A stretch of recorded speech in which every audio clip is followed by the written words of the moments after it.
Shall we begin? This is Live Speak with your hosts Justin Gilson and Alan Quant from thedigitalcraft.com. We're bringing you tech news, Kickstarter investment strategies, and anything else we feel like we need to discuss with you. Stick around, it's going to be a great show On Live Speak Radio.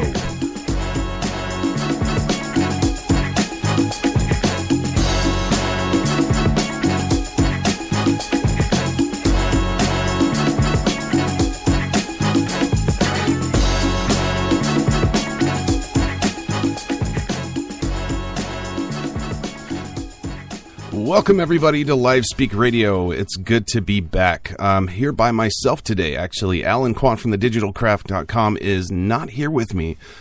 He's got some other things he's got to take care of, so I hope all that goes well for him. So it's just you, and it's just me. I hope you're okay with that. I had a pretty interesting last few weeks. I wasn't here last week. Alan and John took over and did a wonderful show without me, as they always do. Talked about the Chromecast, which I need to buy. Like, immediately. I need to go and get a Chromecast. $35. You can't beat that. I mean, for all the things that it can do, especially since I don't have a smart TV and I can turn it into a TV, absolutely. Great broadcast by John and Alan last week. If you didn't catch it, go over to Spreaker.com/show/livespeak.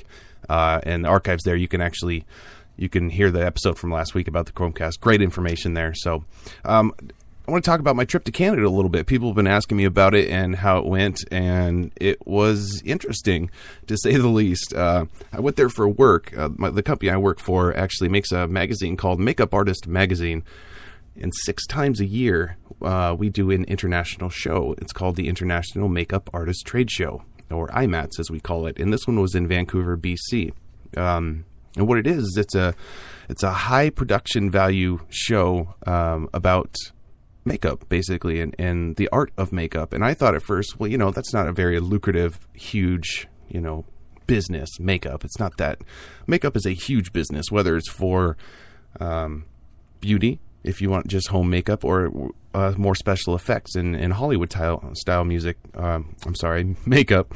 Like this one, most of the IMATs was, big makeup and really cool design and stuff. But what I went for tech support. And also, at this one, I got to go and be an announcer. I think it attributed to my radio show here, but I guess I have a pretty decent voice for that sort of thing. So what I did was I was supposed to be announcer for just the open stage, which is a small little stage where people go up, makeup artists and educators go up and talk, and people can interact. People can walk up on the stage, see what they're doing, all while the person is doing their thing. Well, the day of, the show started on Saturday.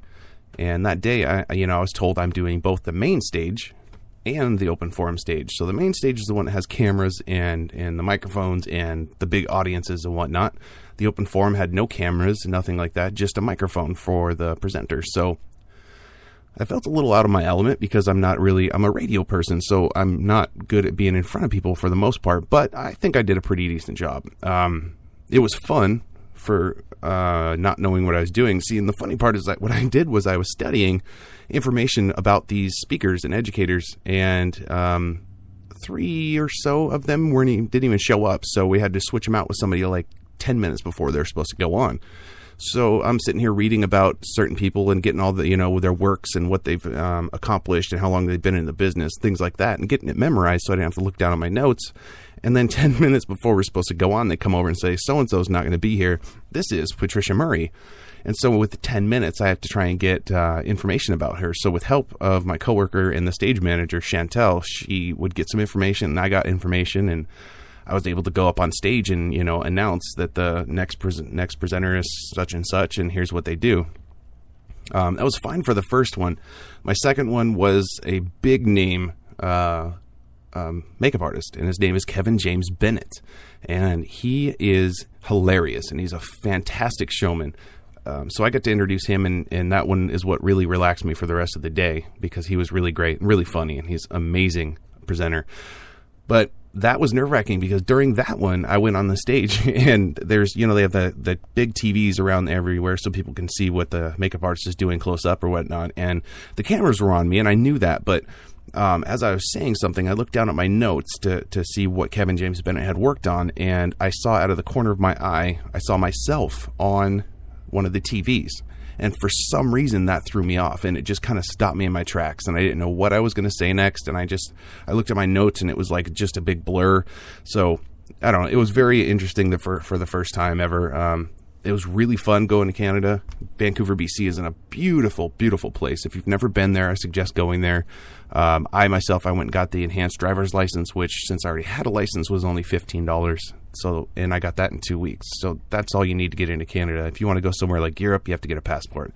And that's what I'm working on next, because the IMATS, like I said, does shows 6 times a year in different locations. And the next location they're doing is in Sydney, Australia, and that's going to be in September. So about 6 weeks from now, the company will be going over there. I don't know yet whether or not I'll be able to go to that show, or if they're going to be taking a tech with them at all. But if I do, I definitely would love to go to Sydney, and I will do a broadcast from Sydney if I have the time, which I think would be really fun. So that's my story. That's where I was in Canada. I'm back. Unfortunately, Alan's not here with me, but like I said, he's got things to take care of. So what I'm going to do is I'm going to go to the commercials, let him pay the bills here, and we'll come back and we'll get you started with some tech news. Stay here on LiveSpeak Radio. Stop. Everyone listen to me. You're spending hundreds of dollars and wasting time taking your computer to the Geek Squad. If you want your computer to run better, here is the secret. Do it yourself. I know that sounds like a lot of work, but I promise you it's not. With proper guidance, you can get your computer running like brand new again. See for yourself. Sign up for Computer Repair for Beginners and Experts alike today. It's only $9. That's it. Even if you don't think your computer needs a tune-up, this course is designed to help prevent future problems from happening. If someone told you that you could prevent your car from breaking down, would you take advantage of it? Of course you would. So why neglect your computer, especially for only $9? And every review has been a perfect 5-star rating that speaks for itself. With a no questions asked 30-day money-back guarantee, what do you have to lose? Head over to www.geekcreations.com and click online courses to get started today. Save yourself a headache. Fix it in one day so you can get back to using your computer again. Go now. www.geekcreations.com. That's GEEKREATIONS.com and click online courses. Time is wasting. Go now. You're listening to Live Speak with Justin the Geek. Every Sunday at 2 p.m., he's bringing you amazing courses from great instructors on Udemy.com. Lots of tech talk, phone calls, and much more. Live every Sunday of every week. This is Live Speak. Enjoy the show. Welcome back, everybody, to LiveSpeak Radio. I just realized playing that commercial for my computer repair course that the price is different. Actually, the price now is $29, and the one thing that is correct is that I still have 5-star ratings. I have 38 ratings. All are perfect 5-star ratings. So that's got to say something, right? Pretty decent. I like it. I think I have over 600 subscribers or something to that, almost 700, which is pretty impressive. But on to tech news. I've been hearing a ton about 4K. If you don't know what 4K is like 1080p for your TV, except this is 4000 or thereabouts. It's actually about 3840 by 2160. And everybody's trying to get into that game of making the 4000, pixel TVs, monitors, you name it. What I read was that Apple, go figure, is going to make a 4K TV. And, of course, it's unconfirmed by Apple themselves, but it's possibly to be dubbed the iTV. Go figure. Everything is something with them. This is, of course, going to feature the 3840 by 2160 pixel display, as well as voice and motion controls and internet connectivity. So you'll have internet or Wi-Fi, I'm guessing, through their TVs. It basically, from looking at the pictures of it, actually looks just like a giant Apple computer. And that's what a lot of their things are starting to turn out to be. It's either going to feature a 55-inch or a 65-inch panel, which is enormous. And together with LG and Sharp, they're going to be the possible suppliers, which I definitely wouldn't have called that LG and Sharp working together with Apple, but Apple needs people to supply their stuff. So, of course, Apple envisions its iTV as a central entertainment hub working seamlessly with all of their Mac OS and iOS devices in the home, like Apple does so nicely.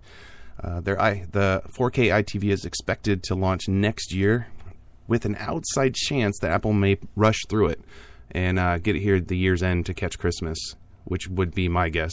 If they're smart, they'll try and push the 4K TV this Christmas, but no price point, of course, is yet to be estimated, but it's likely to be, let's say, just on the higher side to be safe. That's going to be expensive. Now, speaking of 4K, Dell is making a 32-inch 4K monitor, and this is only aimed at content developers, and it has a resolution again of 3840 by 2160, and no word on the price yet. The delivery is expected in the fourth quarter of 2013, so probably another push before Christmas. The price might be expensive to start with, but with ramp production of the 4K products like I've been talking about, the prices are going to fall quickly. So don't rush out. Don't buy the first one. I say wait for the competition to start lowering the prices for you. It's going to happen. It's like everything that gets big. As soon as it gets big, everyone wants in on it, and the prices drop dramatically. And this is going to be one of those things. However, this Dell monitor will only have one HDMI 1.4 port, meaning the monitor won't even reach its highest capacity of 60 frames per second. It's only going to max out at 30 frames per second. So even though it's a 4K, it's not literally going to have the frames per second to make it a true 4K HD TV. So it's going to be pretty nice. It's going to have, the same resolution, but it's still not going to be able to push the 60 frames per second. So like I said, don't rush out and buy this. Wait a few months for improvements. As soon as this comes out, everybody's going to see that the 1.4 port is old, and they're going to have to put multiple ports in or use different style ports. But wait for a few months. And like I said, this will probably come out at Christmas. I expect things to jump around at Christmas and get really popular around then. Next thing that I read, I read this, and I know you probably have heard of this, but Obama vetoed the ITC ban on some AT&T compatible iPhones and iPads. And this is good because, our president doesn't have any other things to deal with. And, government should absolutely be involved in retail things, which I just can't believe. That was sarcasm. For those that don't know my sarcasm, the suit held that AT&T models of the iPhone 4, 3GS, and 3G, plus AT&T's iPad 3 and iPad 2 3G models infringe 4 claims of Samsung's patent for encoding mobile communications. Now, Samsung won this case in June, but now Obama has vetoed this, saying that Apple did nothing wrong and they can continue doing whatever they want. So that has completely changed my mind on Apple. I mean, I was always a little skittish about it, but now I'm really wondering how deep in the pockets Apple is with the government. This is a conspiracy theorist in me, of course, going crazy, but if the government has to step in and tell you and veto something, then something's wrong. Obviously something's going on there. You can agree with me or disagree. Either way, Apple is definitely okay with their with stealing patents, which is crazy. Irving A. Williamson, who's the chairman of the U.S. International Trade Commission, or the ITC, explains that the decision considers the ban's, quote, effect on competitive conditions in the U.S. economy and the effect on U.S. consumers. Right. So it's all about the consumers, I'm sure. Samsung will still be able to pursue it in court to get monetary compensation, so if they want money, they can. But Apple can continue to violate patents because of our president says so. That one makes me angry. I can't stand when government is involved in things like that. I don't get why they're even involved in that. No idea. But they are, and that's the final say-so. Leave it to Obama, I guess. So there you have it. Apple, do whatever you want because the president's got your back. I love this next story because I found out now that you can become a digital bounty hunter. And I did not know that. I didn't know you could become a digital bounty hunter, or there's anything such. I didn't know there was even a digital bounty hunter out there. But apparently, it's one of the new big things here. There's a bug bounty program from Facebook which will give out over about $1 million rewards in the next 2 years to these digital bounty hunters. The digital bounty hunters seek out security problems in the social network and report them and receive a bounty. So far, it's awarded a total of 329 digital bounty hunters at least $500 each for discovering and reporting security issues to the social network. The youngest digital bounty hunter, get this, is 13 years old. 13 years old, and this guy's making money. This young kid, I'm not even going to say guy, this young kid is making money pointing out security holes in Facebook. That's great. Some of the most successful ones, though, have made over $100,000 each.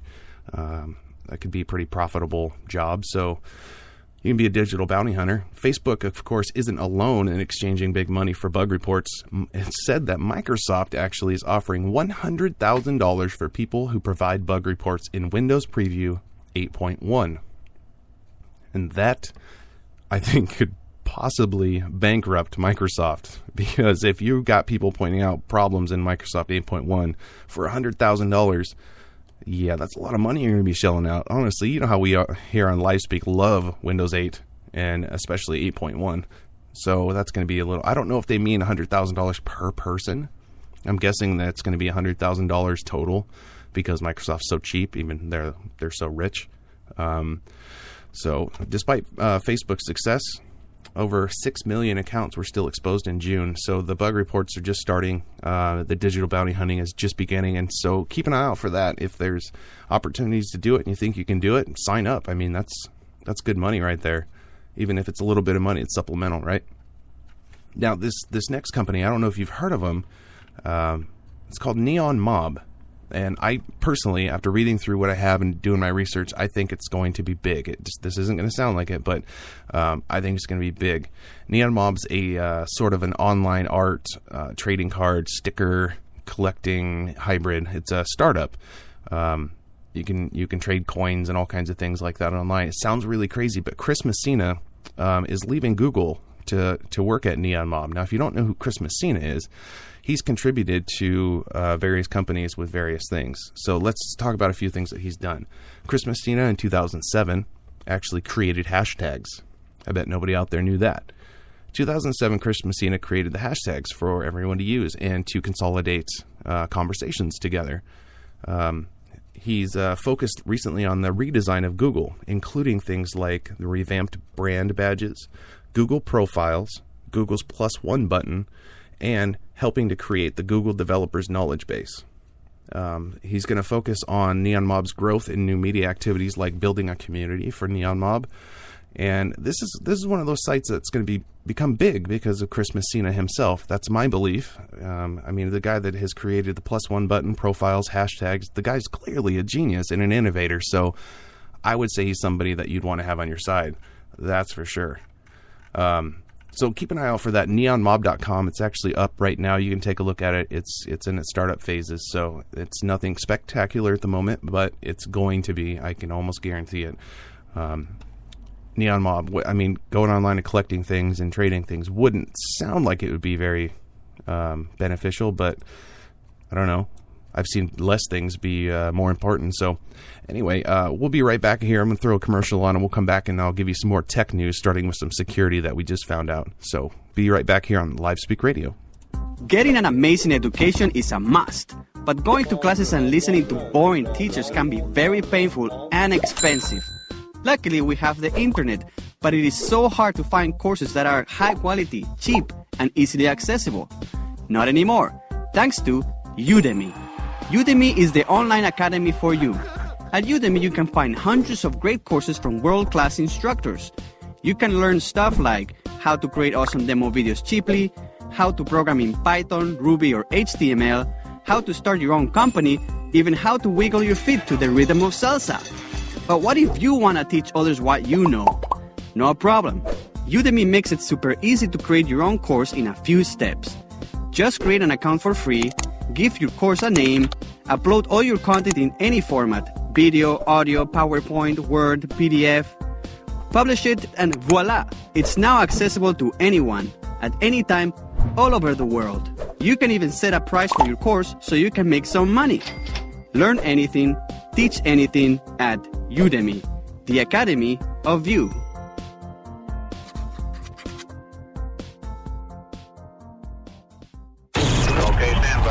It's Justin, the Geek. Are you ready to rock? Ladies, make some noise.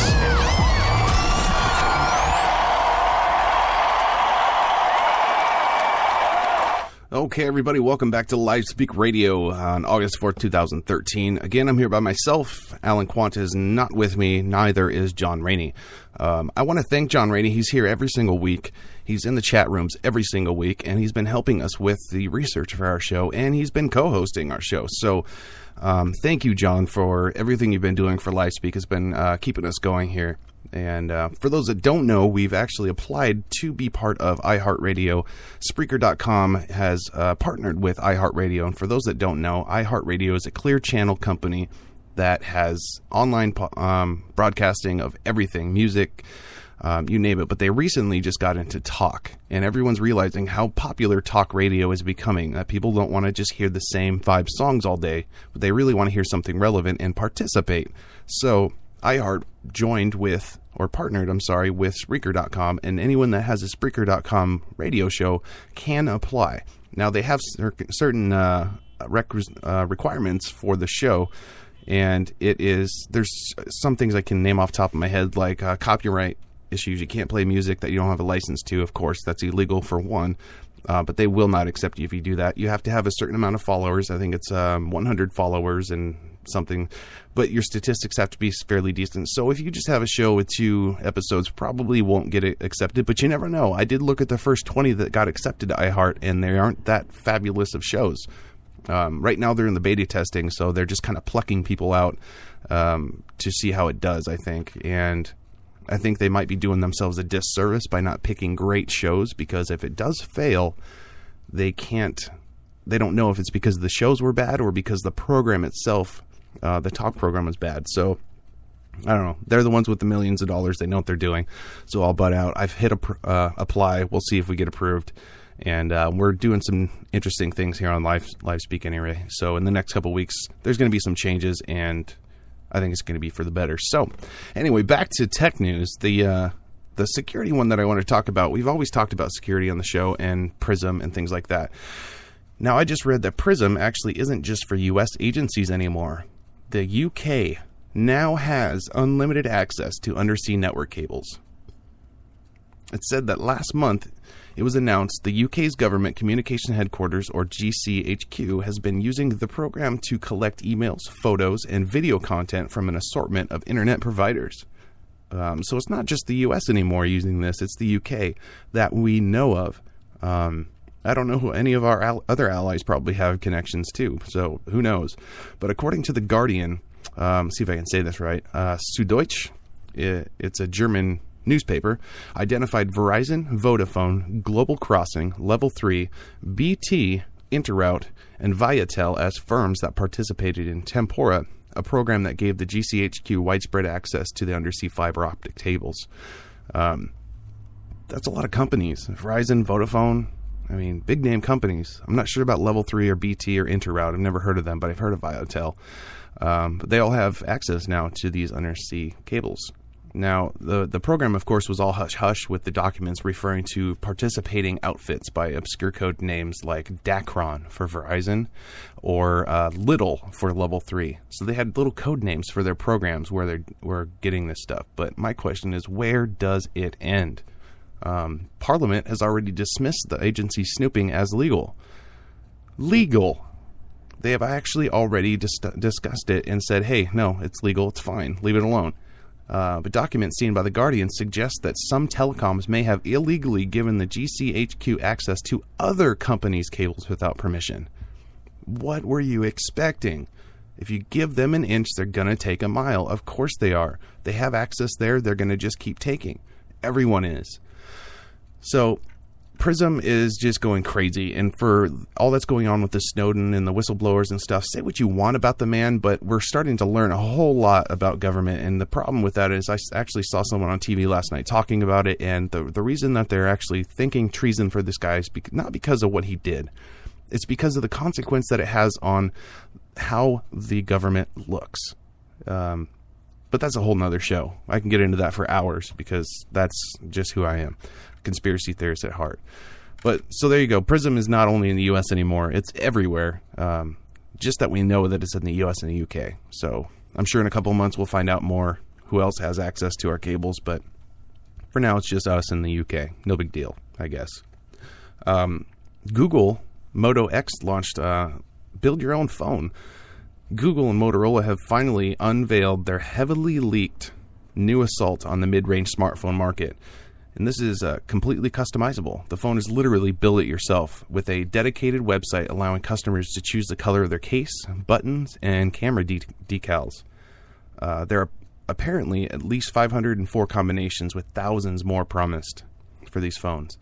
It's hands-free and voice-activated, and off-contract price is $200. Now, I've been reading a lot about this phone, and people think that because it's $199 that it's not worth it, because it's not a $600 phone like the Samsung Galaxy S4 or the iPhone. Just because it's not the same price doesn't mean it can't be the same type of phone. 90% of the functions used in these, the Galaxy S4 and the iPhone, people don't even need to use. Like the Galaxy S4 has the AirWave, where you can just swipe your hand over the top of the phone and it'll scroll down a website, or you can actually hold it in front of your face, and when you tilt your head down, the web page will scroll down for you, and you tilt your head up, it'll scroll back up. I don't know how often that's going to get used by people, because you actually have to be willing to set it up and make it work properly. And the video thing that they have that seems like a pretty decent program or feature, that when you're watching a video, if you look away from your phone, the video will pause. Which to me, I look away a lot when I'm watching a movie on my phone, so I don't want it pausing every 5 seconds. If I look away and grab a drink, it's going to pause. I understand where they're going with it. They don't want you to miss anything. But how sensitive is a movie to us? How important are things that we can't take our eyes off of them for 1 second? That's crazy. So anyway, just because it's not a $600 phone, $200 is a pretty good deal for a Moto X phone, especially when you can build it yourself. If you really know what you're doing, you can build a pretty nice phone for $200. And if you don't know what you're doing, then get a hold of somebody like me that does know what they're doing, and we can help you build a great phone. $200, that's pretty nice. Now, other news in mobile, the AutoNet Mobile, they're putting a new twist on the car key. This is for mobile transportation, not mobile phones, for those that missed that. The product designed to replace the key fob and enable low latency remote vehicle control and diagnostics from any smartphone, which is pretty cool. There's some things out there that have smartphone access, but it's very limited right now. But this combines in-vehicle hardware, mobile software, and cloud services. So I'm sure any of your diagnostics get saved to the cloud, and you can access them from anywhere. The smartphone app provides basic keychain functionality, lock, unlock, remote, start and stop, the open the trunk panic button, which, has anybody ever used their panic button? I wish I knew. I don't ever use mine. I just realized I have one on my keychain, and I never use it. Maybe because I don't panic? I don't know. Or if I'm being robbed, hitting the panic button's not going to do anything. I hear an alarm and I don't even look, so I don't think it'll really do anything to anybody, but they can keep putting them on the keychains and charging an extra $25. So anyway, it also features a series of apps like Car Health Report, Geo Zones, Valet Mode, Curfew Management, which would be interesting, Alarm Notification, a Find My Vehicle, which would be great, Speed Tracker, and Parental Controls. Now, cars are already rolling off the assembly line with the company's 3G-capable CAN bus board pre-installed, and dealers can even retrofit the technology in some vehicles. So whether it comes with it or not, they can actually put it in there.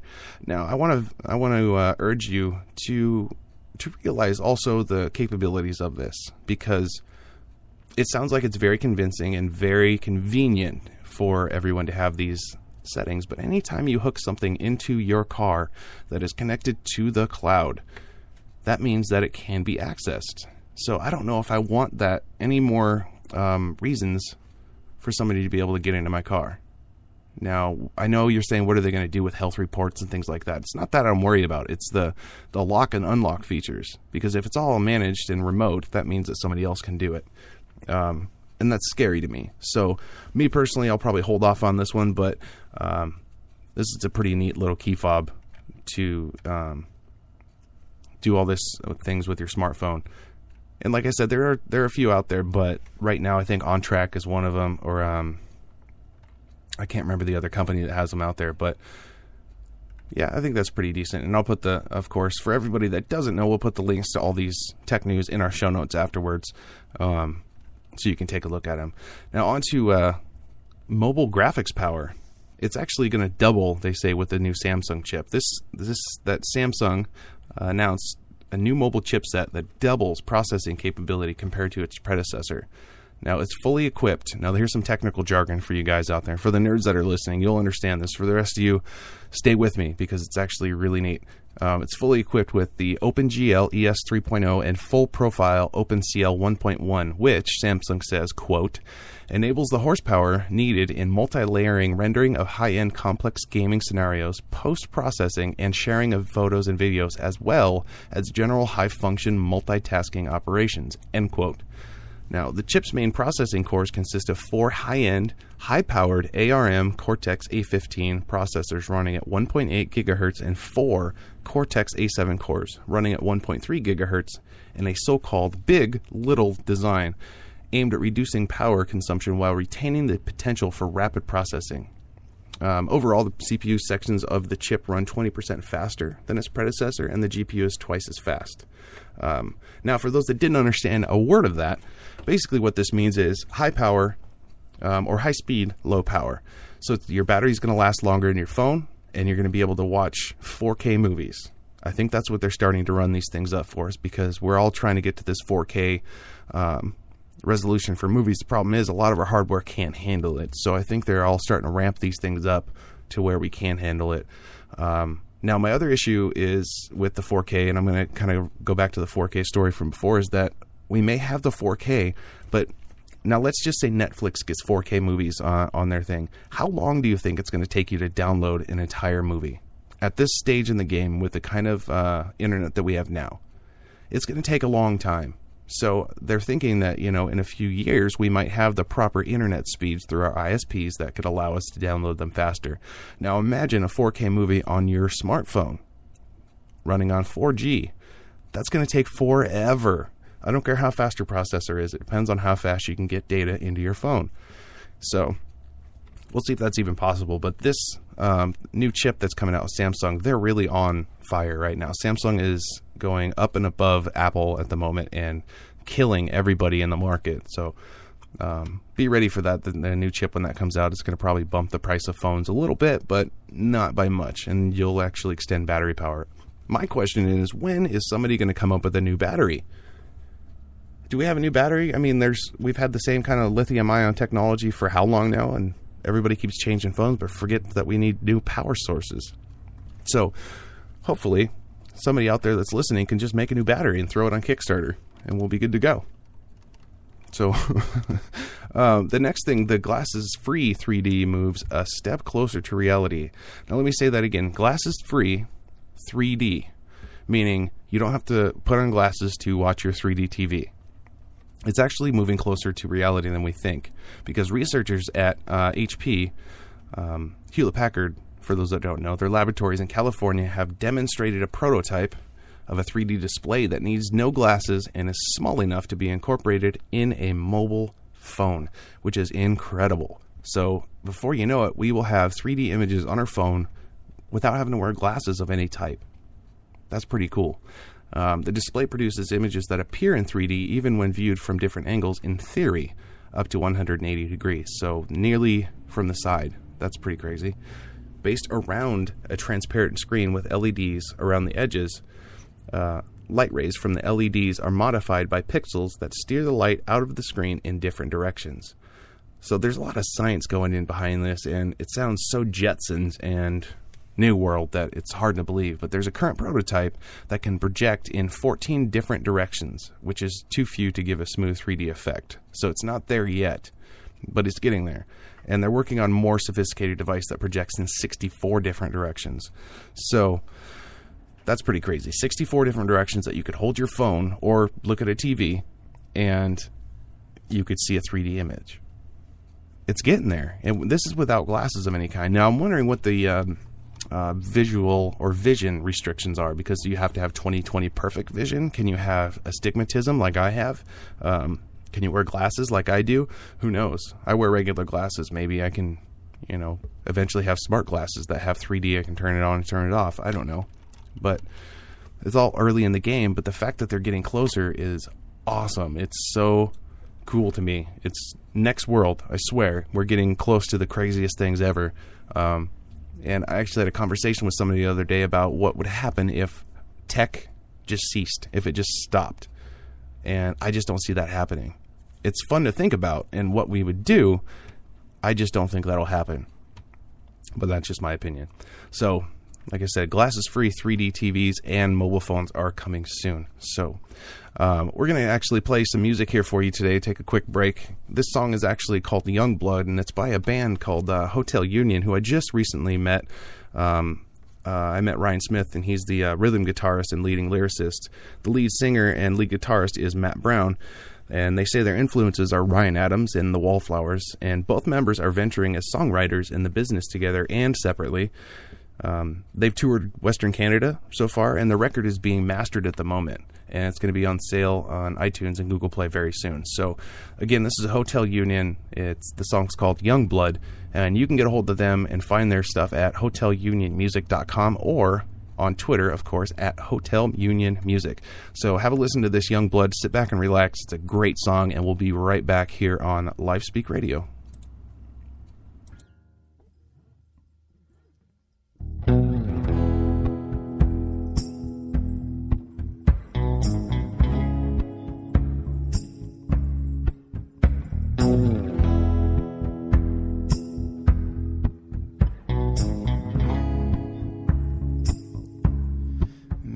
It's a thundercloud passing by. It's heavy like an undertow in my mind. It's a flood down below, young blood running high.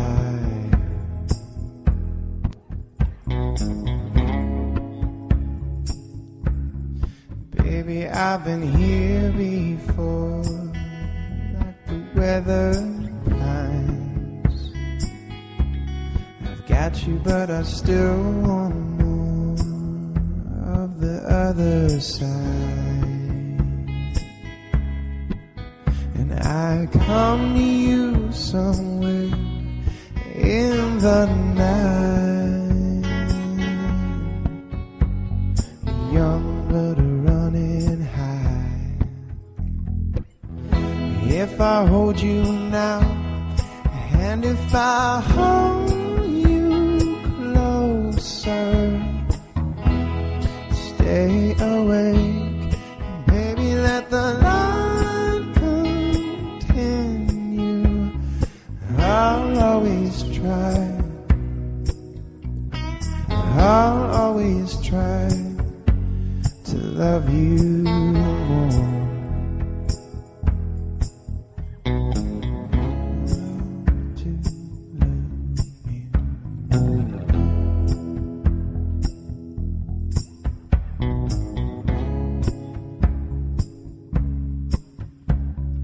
Losing sight, go scan the radio tonight, looking for the new song, stars of high shine, fading our lives.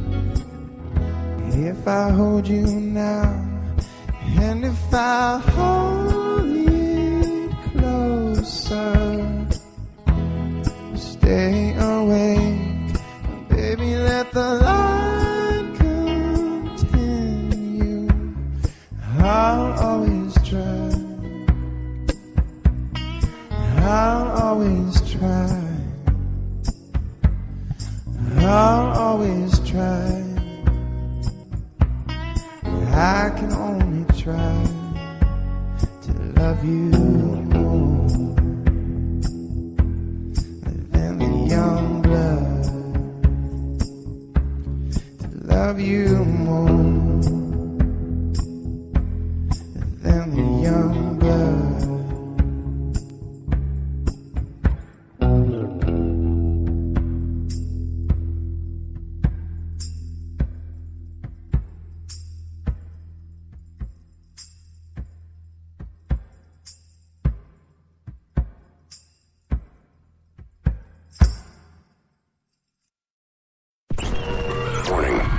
show can be freaky.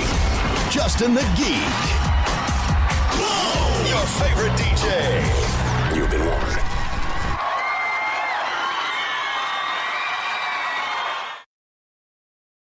2 weeks ago, the world fell in love with Snuffy the seal, who washed up on shore injured and dehydrated.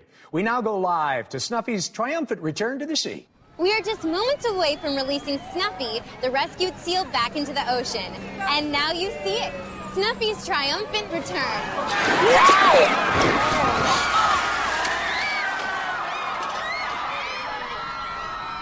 Holy Shark Week. It's a bad week to be a seal.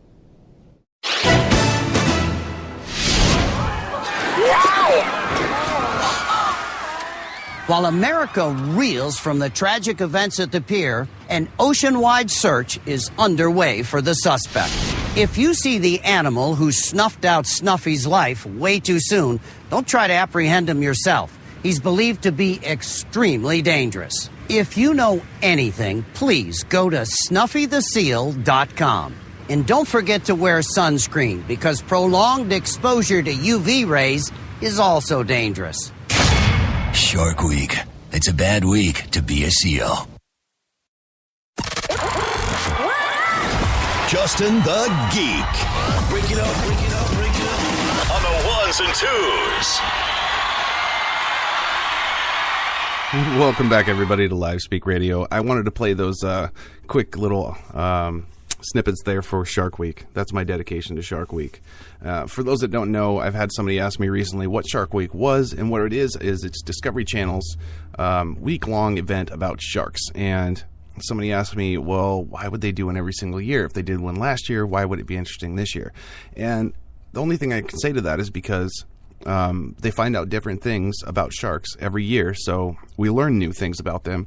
And two, I just like watching it. I love watching great white sharks, and they have new technology now this year that can follow them around underwater. They have underwater cameras that'll swim with them, so you can see what they do all day long and all night long. So that's pretty cool. Every year it changes. There's something different. It's not like it's the same stuff every year. But that's Shark Week. It starts today in about 3.5 hours. So tune into discovery.com. You can go there and watch it on, I believe you can watch it on discovery.com. If not, watch it on TV, Discovery. Shark Week's awesome. But now, as we usually do at this time, it's time for WTF News.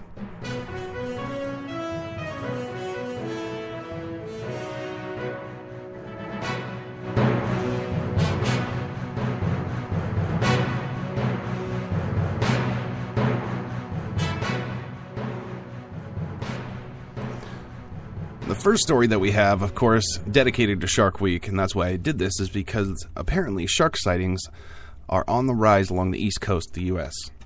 Or are they? Shark sightings apparently have gone up on the east coast recently in scary numbers. Way more than anyone has seen in a long time. The problem is, are they really going up? The experts say that the rise in shark sightings points to an increase in human presence in the ocean, not necessarily in shark populations. So, the more people you have, the more sightings you're going to see, right? If you send one person out there, pretty sure you're only going to get one sighting. But if you send out 50, you'll get 50. I'm just saying. So, this huge rise, they're trying to decide whether it is actually, in fact, because the sharks are coming out of nowhere, or because the humans are, their human populations are increasing and moving, of course, closer to habitats that have been occupied by sharks for a long period of time. So, this is another reason that they have, I guess down by Florida, there's been a lot of sightings, of course. So there's another reason for you not to move to Florida if hurricanes and now sharks wasn't enough. And we can't forget Sharknadoes. They've been taken over lately. I have yet to see that, by the way. Sharknado was a sci-fi movie that was supposed to be a complete joke, and it has raged through the internet and all over. Everybody has talking about Sharknado, and I refuse to watch it. It's about sharks and tornadoes mixed together. Sharknado. There you go. I just plugged a show that I probably won't ever watch. Or a movie, I should say. Next story in the WTF News is road rage driver that flees with a cop on the hood. The dashboard camera captured a Russian police officer being carried on a car's hood after trying to stop a traffic violator trying to flee. John Rady actually wrote in this story here, and he called it a car's bonnet. I've never heard it called a car's bonnet before, but I'm just gonna say that because I love the way that sounds. The car's bonnet. If only I could hear John Rainey say it in his accent. So anyway, the footage shows Alexander Seleznev, hope I didn't butcher that name too bad, performing a traffic stop when the vehicle plowed into him. And this happened in Moscow, Russia. And they attempted to make the suspect attempted to make an illegal turn on the Shelkovskoy Highway. I'm going to thank you again, John, for putting the hardest language and hardest names in here to put in our notes. So I'm just going to start butchering them, and I'll blame John later. But as the suspect attempted to drive off, the officer clinged to the car's hood. Something you see out of movies, right? Driven for nearly a kilometer through traffic before he's thrown from the vehicle, narrowly missing other cars. Now, Lieutenant Seleznev was taken to the hospital after falling from the moving vehicle, and his injuries are not life-threatening. Now, Sergei, the suspect, is 30 years old, was arrested after his abandoned Dodge vehicle was found in the yard of a house. The 30-year-old went on the run for 2 days before being captured, but the suspect, who has previous convictions of theft and possession of drugs, told police he drove off because he was afraid of going to prison. So, instead of stopping and taking your chances with a lawyer, you're going to run a cop over. So your chances are pretty much ended at that point. Now, I don't know how it is in Russia, and I hear that it's not like you have a good lawyer, you can get off over there. I'm pretty sure in Russia they just tell you if you're guilty, you're frickin' guilty, and they're going to do whatever it takes. So I don't know if he had a chance either way. So that's good. Do what you can. Props to the cop, though, for jumping on the hood and holding on like an action hero. That's crazy. But apparently there's also been an upsurge in the use of dashboard cameras in Russia to ensure justice when it comes to proving accidents on the roads. And also, it's becoming the source of a lot of Russian meteor footage. Russia is a good place to catch meteors, apparently. I didn't know that, and now you all do too. So you can actually catch meteor footage that way. That's insane. I still cannot believe that cop would jump on a car like that. I don't know how fast it was going. I don't think it actually says on here how fast the car was going, but wow. I think I'd just let the guy go and call it in on my radio, but I don't. They do things weird in Russia, apparently, because I don't think that would happen over here. I'm not saying anything bad about our police officers, but I don't think anybody would risk jumping on a cop car. But more power to you. But that's it for our WTF news. Not a lot of crazy stuff going on right now in the world, which is very surprising to me. If there is, I just couldn't find it. So those are the stories for us. We're going to take a quick commercial break here and pay the bills. When we get back, we're going to start our Kickstarters for you. So stick with us here on LiveSpeak Radio. Need a do-it-yourself with your website? Let the gurus at thedigitalcraft.com teach you how to build, design, and maintain your website at an affordable price. They offer private training on web programming, graphic and web design, video production, motion graphics, and expert consulting. Book your session today on Facebook at facebook.com/thedigitcraft and check out free tutorials at youtube.com/thedigitcraft or take our courses on udemy.com. Thedigitalcraft.com, your web and design guru. Justin the Geek. Break it up, break it up, break it up. On the ones and twos. Well, welcome back, everybody, to LiveSpeak Radio. Again, I want to thank John Rady for helping out with our research. He went ahead and picked the hardest story for me to possibly ever read. I read it beforehand, and I had it pretty much memorized, but when I saw the names, I just could not get them out because it's Russian, and I don't speak Russian. So thanks, John. But no, seriously, John's been very great with us, and I, again, want to throw a thank you out there to him for helping us out. For those of you who don't know, you can head over to Spreaker.com if you're listening there. Make sure and click on follow, and follow us there on LiveSpeak Radio, or on Spreaker.com, actually. That way we can continue making fantastic shows and have more and more followers. The more followers we get, I think, the better chance we have at iHeartRadio. So, yeah, tell everyone you know to go and click follow. You won't get spam. I promise. All it is just that you'll get notified when we go live, which is only once a week. That's all they do, which is great. So on to Kickstarters. We have some cool Kickstarters this week, and we go through the good Kickstarters that we find, and these are ones that I think that you should possibly invest in. A lot of people have money.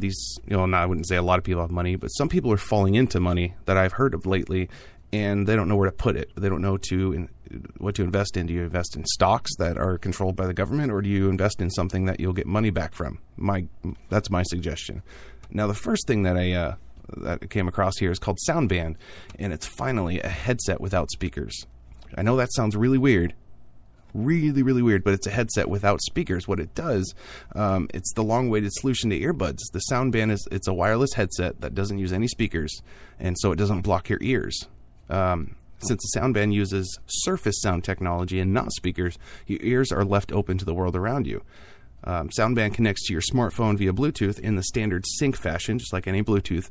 Upon release, Soundband will be compatible with Android and Apple operating systems, of course. So plan to pursue compatibility with RIM and Windows operating systems once the funding goal is reached, of course. So leave Windows in the background there, and they'll get there when they can. But this is awesome because what it does is it goes on the back of your ears, and through the sound surface technology and using vibrations, you actually hear anything that's playing through it, and nobody else can. Also, it leaves your ears open, so if you're sitting somewhere and you need to hear like a plane, you got to catch a plane or something, and you hear your flight announced, you can go and catch your flight. You don't miss anything. So it's pretty cool. What they're looking for is $175,000, and right now pledged was $133,892. It's got 40 days to go. This started on July 30th, so just in 5 days, or would that be 6 days? Either or. They've gotten $133,000 or $134,000. They've got 1,163 backers already. So minimum is $1, but as much as you put in is as much as you'll get back. So take a look at that. And again, we'll have the links to them in the show notes afterwards. And I'm going to put them here in the chat in the bottom right for those that are on their PC and can look right now. You can take a look in the chat window, and I'll put the link up there so you can take a look while we're doing the show. The next thing. This is called Plug. It's the brain of your devices. Plug makes your computer bigger, makes your devices one, and keeps your content private, and meet instant file sending.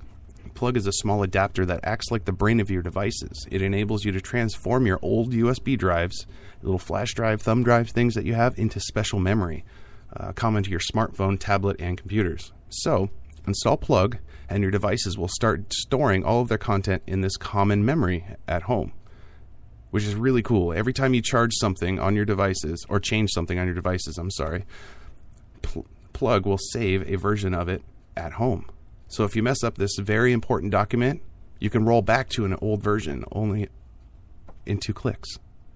That's pretty sweet. So it's an instant backup thing for you. And in my business, I see a lot of people that lose information in the IT world, and we have to do a lot of restoring and backups and things like that.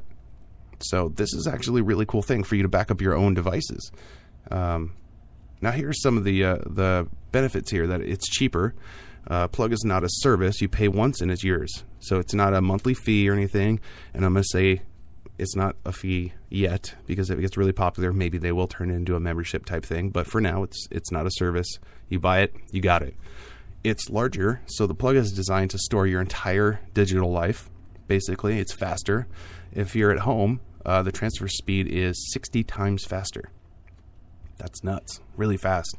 And it's safer. You can back up all your content, not only part of it, but all of it, privately for free, and remotely for less than $5 a month. So, like I said, it's yours. It's your own storage. Not a company, not a government, yours. So you back up all your stuff from your device, and you're good. $5 a month. Average, that's pretty good. And again, the link is in the chat for those that want to see it. That's called Plug. That one's actually really, really great. This next one I found is it's called Off Pocket. And because we talk about security a lot, this is why I'm going with this one. And it's going to sound a little weird to you guys, but for those that are security conscious and don't want government tracking and things going on, somebody's developed this Off Pocket. It's a privacy accessory for mobile phones that blocks wireless signals. So, to use the Off Pocket, you place your phone inside the case and close it. And then your phone's off. It's untrackable, unhackable, and undistractable, they call it. The Off Pocket has been tested on all major networks, including Verizon, AT&T, T-Mobile, and Sprint. It's compatible with mobile phone hardware, including iPhones, Samsung, Motorola, Sony, Blackberries, Nokia. All modern phone hardware and operating systems it's compatible with. which is really, really great. Now, some of the features here is the high-performance shielding from cellular signals, Wi-Fi, and GPS. It works with any phone. It's water-resistant and easy to use. So you just put it in this thing, and it shields over 100 decibels and blocks frequencies between 800 megahertz and 2.4 gigahertz, and blocks Wi-Fi, 2.4 gigahertz, Bluetooth, and GPS. So just a quick notice for it. This product contains nickel, so if you have an allergy, then you might want to be careful because it has some nickel in it. But that's for those security-conscious people out there right now, and they're wanting $35,000. They've gotten $11,000 roughly, and they have 23 days to go. So that's a good one to get on if you want. Here's a huge one that I think is great. It's called Fuel 3D, and it's a handheld scanner. A handheld 3D scanner. I'm sorry, there's millions of handheld scanners out there. But this is a handheld 3D scanner for under $1,000. To me, that's unheard of, because when I was going to the Art Institute, this was in 2001, and I heard of one 3D scanner at that time in 2001, and it was expensive. I mean, in that time it was really expensive. And now, 12 years later, they're still expensive, really expensive for 3D scanners, and they're, for pros only. So this is actually really great. The Fuel 3D, it's a handheld 3D scanner. And most 3D scanners can cost, like I said, up to $15,000. And that makes it, way above what most independent game developers, designers, and artists can even afford. So the Fuel 3D is the world's first 3D scanner to combine calibrated stereo cameras with photometric imaging to capture and process files in seconds. More geek talk for it. Does a lot of really fun stuff. The Fuel 3D scanner works in much the same way as a normal digital camera. You literally point and shoot, but it shouldn't be confused with the consumer 3D cameras available today, because the Fuel 3D can be used by anyone who wants the ability to rapidly create 3D models. Whether you're part of the maker movement with the 3D printers and you want to make things like that, you're involved in mass personalization and you want to, scan everything you have, you're a game developer, animator, 3D artist, or any other type of creative developer who uses 3D, this is awesome. This is for you, for sure. Now, they want a goal of $75,000. They've hit that. They've nearly doubled it at $144,000, which I knew they would, because, like they said, it's one of the first ever. And they have 215 backers, and this will end on September 1st. So you still have time to get in on this and invest in this one. And I'm pretty sure this one's going to do really well. It particularly excels in the capture of objects and surfaces, including, but not limited to, of course, skin, like faces and body parts, fabrics, organic subjects like plants or leaves, stone, masonry, brick, wood, food. It scans food really well, and artwork like textured paintings and statues. Now, I know going to the Art Institute and doing 3D animation like I did, if I would have had one of these things, it would have saved my life, because I can't draw for the life of me. I know people at work. Kyle, he's one of our artists. Kyle, he's an amazing artist. He can draw anything you want. I can't. Stick figures, $60,000 or so in debt from the Art Institute or whatever it is, and I can't draw anything, and I couldn't when I was there. So I had a hard time with character development. Now, if I had a 3D scanner, I could have scanned a model that I saw somewhere, some kind of statue, and then kind of morphed it from there. But no, it was 2001. We didn't have something like that, of course. I'm old. But under $1,000 is what that's going to go for, and that's pretty incredible. It sounds like a lot of money, but the amount of use that you'd get out of it if you're a game developer or something like that would be well worth it. And investing in it right now is probably the best time to do it. So again, Kickstarter, I'll put the link in the show notes afterwards, and it's going in the chat right now for those that have access to the chat on your PC. You can take a look at it right now. The next one, this is my favorite by far, and I say that because of two things, because it's amazing and it's an affordable, very affordable Kickstarter. It's called Emotive Insight. What it does, it's optimize your brain fitness and performance. Now, I know that doesn't sound like a whole lot, but this is a sleek multi-channel wireless headset that monitors your brain activity and translates them into meaningful data you can understand.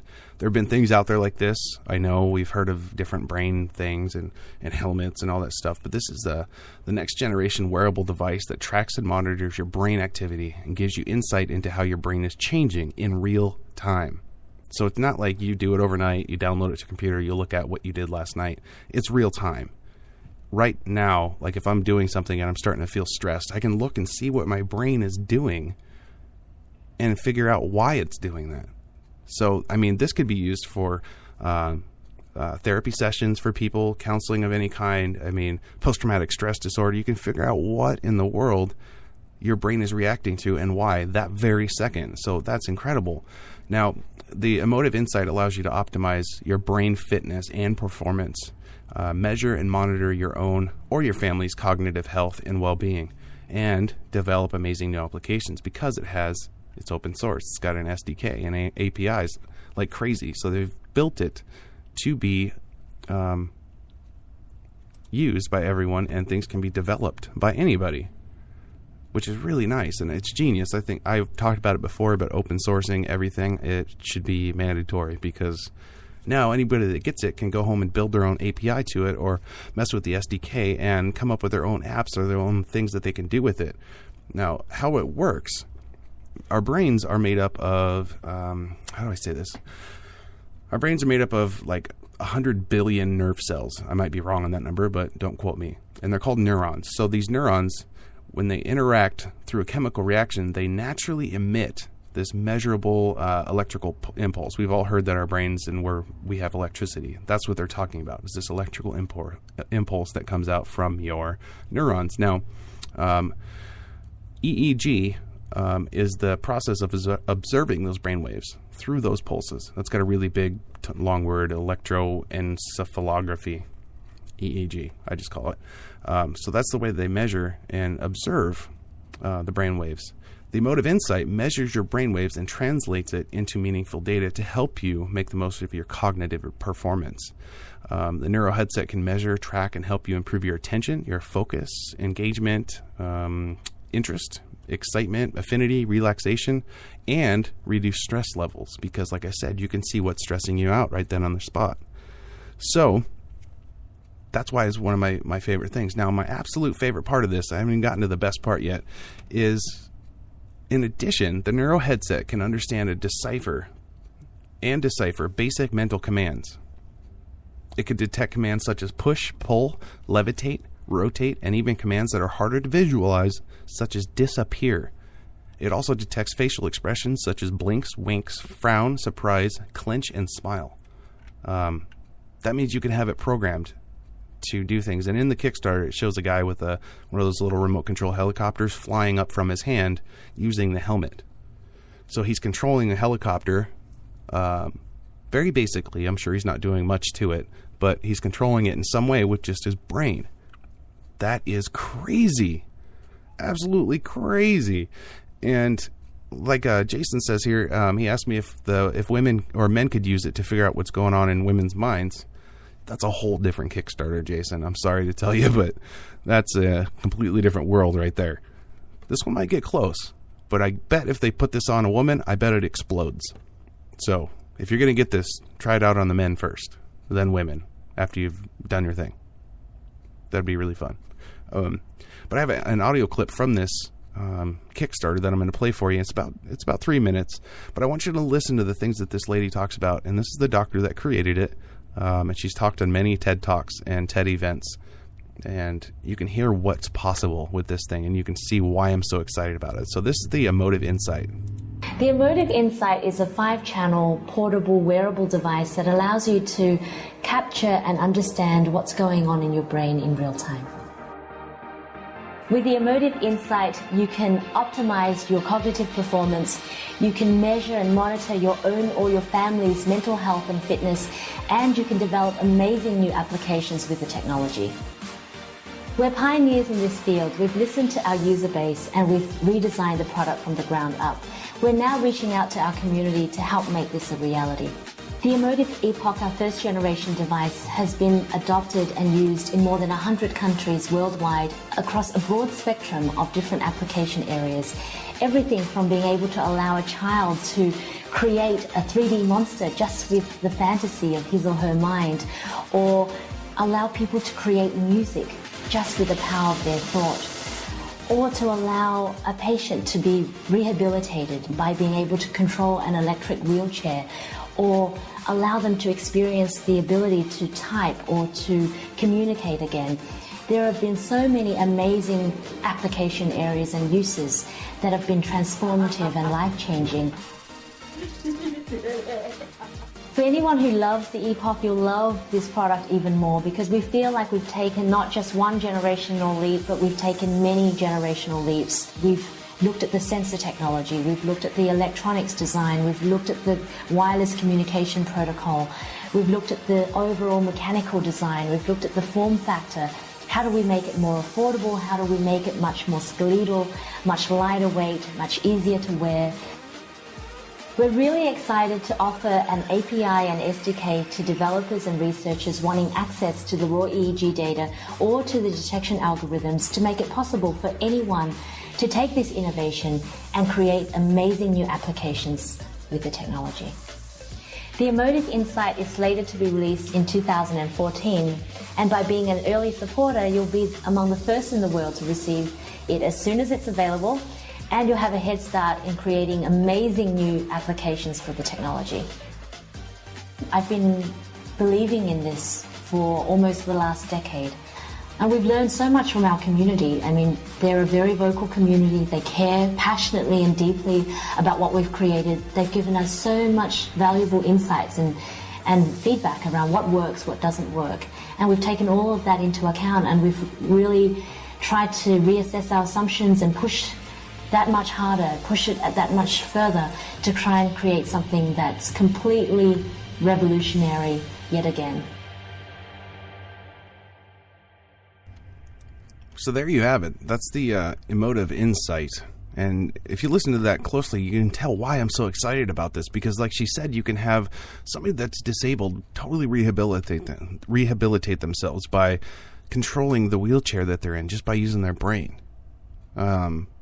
Or if we get into it, we can talk about prosthetics. I mean, I don't think there's limits on this. If you can make a prosthetic that's connected, I mean, that's open source, you can program it to do whatever you want. So you could have it control an arm or a hand or a leg or something.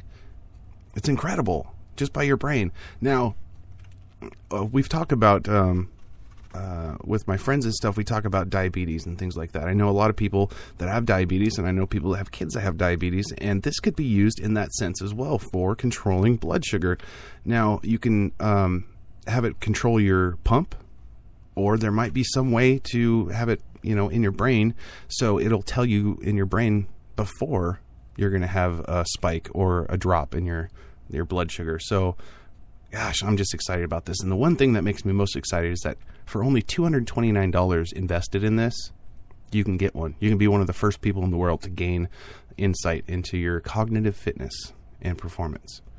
Plus, of course, you get a limited edition Kickstarter badge to display that you've backed them on Kickstarter. But $229 will get you one of these before anybody else. To me, this is more important than Google Glass, honestly. And Google Glass is already out there basically for $1,500 for people. No, $230. There you go. Get an Emotive Insight. Be the first one. If you want to step up from that, you can actually get the Early Bird Developer Edition, which is $299. So if you want to have SDK access, like for Android or whatever, then you can do $299 version, the Early Bird Developer Edition. And there's 220 of these of 500 remaining. So they're going pretty quick. Like I said, if you have $300 that you want to invest in something, that's huge. And John just mentioned something too in the chat that, and I'm sure this could go on forever with this thing, but like he said, epilepsy warnings, maybe, with this thing. You could tell before you're going to have an epileptic episode and stop it somehow. So this is definitely one worth investing in, and they wanted $100,000, and they have made $395,000. This ends September 16th. And like I said, there's still there's 220 of 500 of the developer editions remaining, and I think there's only like 80 or 90 of the insights available for $230. So that's one that I definitely recommend. I saved it for last year on the good Kickstarters because it's absolutely insane. And I'm going to throw this link down here in the chat. I should have done this earlier. I'm sorry, guys. But you can take a look at it on there, and of course it'll be in the show notes afterwards. But I'm just excited about that one. So when it does come out, I'm going to look into getting one. But for now, I'm going to run to a quick commercial break, and we'll be right back here on Live Speak Radio. Attention singers and musicians. Are you on YouTube promoting your music but not getting the results you deserve? Need more views? Need to stand out from the crowd? No matter where you're at, our course, 25 Steps to Rock Your YouTube Views, will show you how to maximize the views on your cover video in 1 week without paying a cent. This book will guide you step by step how to increase your presence on YouTube, plus 25 video tutorials with our ebook and unlimited support to answer all your questions. If you're willing to invest your time in your career, commit to learning by video, this course is for you, and it's all for $27, plus a 30-day money-back guarantee and lifetime access with no limits. Be one of the first 50 people to sign up and get 30% off. Sign up today on Udemy.com and get the course 25 Steps to Rock Your YouTube Views, the great way to maximize the views on your cover video for 1 week without paying a cent. Sign up now.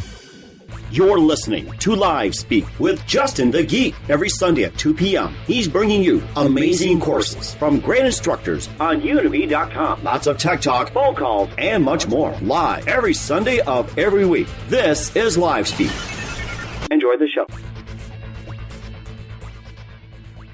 Okay, stand by. It's Justin the Geek. Are you ready to rock? Ladies, make some noise.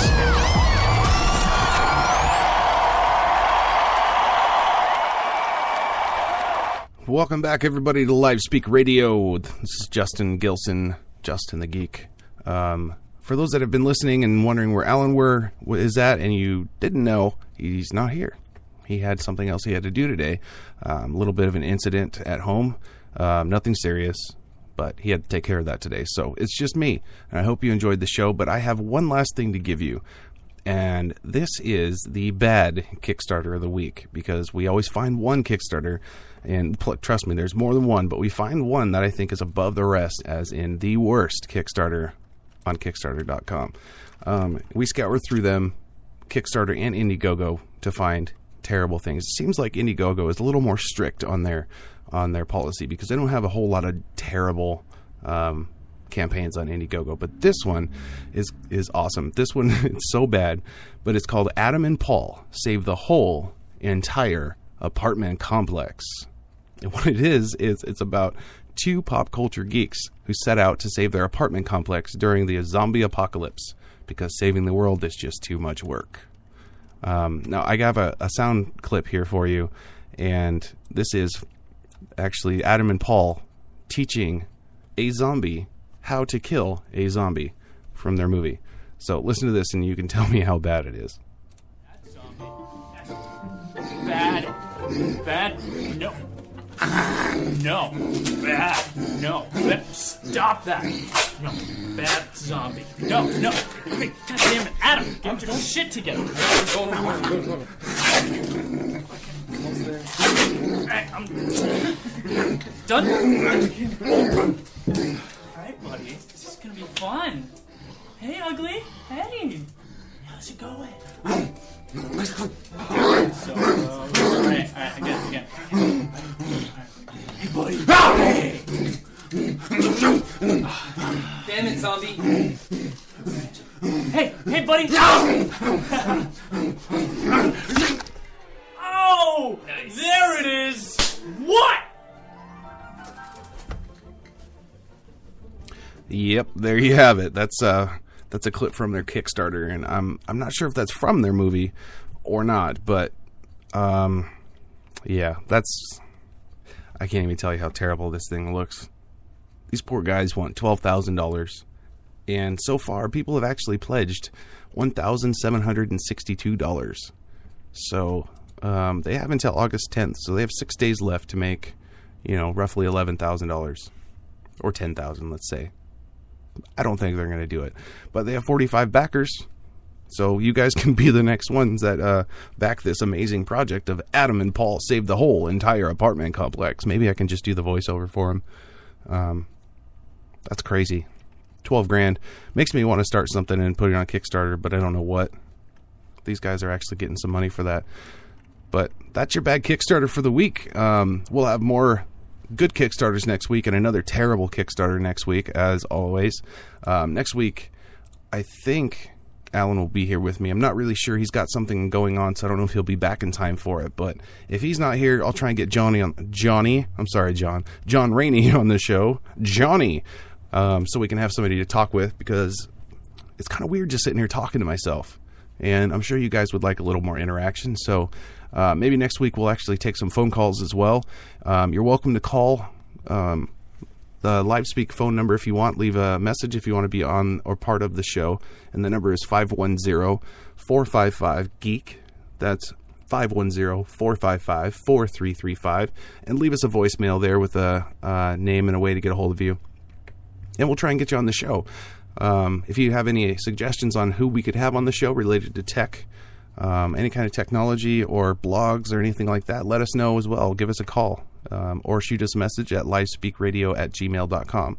Now, I want to thank Ryan Smith for letting us use his music from the band Hotel Union and the song Youngblood from their EP, also titled Youngblood. You can find them again at hotelunionmusic.com or on Twitter at hotelunionmusic. Make sure to follow LiveSpeak on Spreaker.com as well as Twitter at LiveSpeakRadio. That helps us out tremendously. We're working on a new website, which will be up and running in the next week or so, so stay tuned for that. We'll feature all of our tech news articles, Kickstarters, good and bad, and links to all of our guests' information that we've had, future and previous shows as well.